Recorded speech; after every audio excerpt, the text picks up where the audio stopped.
வணக்கம் மக்களே.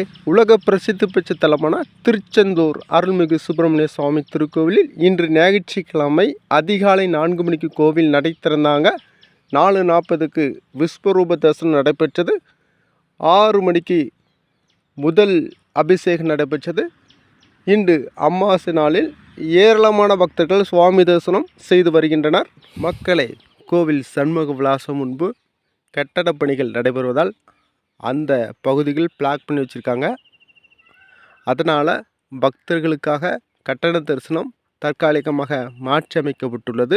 மக்களே, திருச்செந்தூரில் 100 ரூபாய் டிக்கெட் தரிசனத்திற்கு செல்லும் பாதை எங்கே என்று மக்கள் திணறி வருகின்றனர்.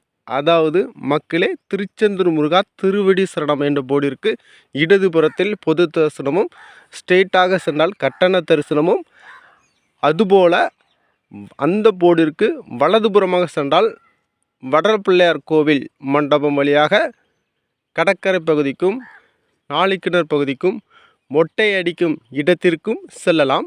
மேலும் மக்களே, சீனியர் சிட்டிசன் வழி பாதை எங்கே அமைக்கப்பட்டிருக்குன்னா, கோவில் சண்முக விலாசத்திற்கு இடதுபுறத்தில் கந்தசஷ்டி மண்டபம் இருக்கின்றன. அந்த மண்டபம் வழியாக தான் சீனியர் சிட்டிசன் செல்கின்றனர். மேலும் மக்களே, திருச்செந்தூரில் பக்தர்கள் கூட்டம் அதிகமாக இருக்கின்றன. இன்று சுவாமி தரிசனம் செய்வதற்கு குறைந்தது 4 மணி நேரம் அல்லது 5 மணி நேரம் ஆகலாம். காத்திருந்தான் தரிசனம் செய்ய முடியும்.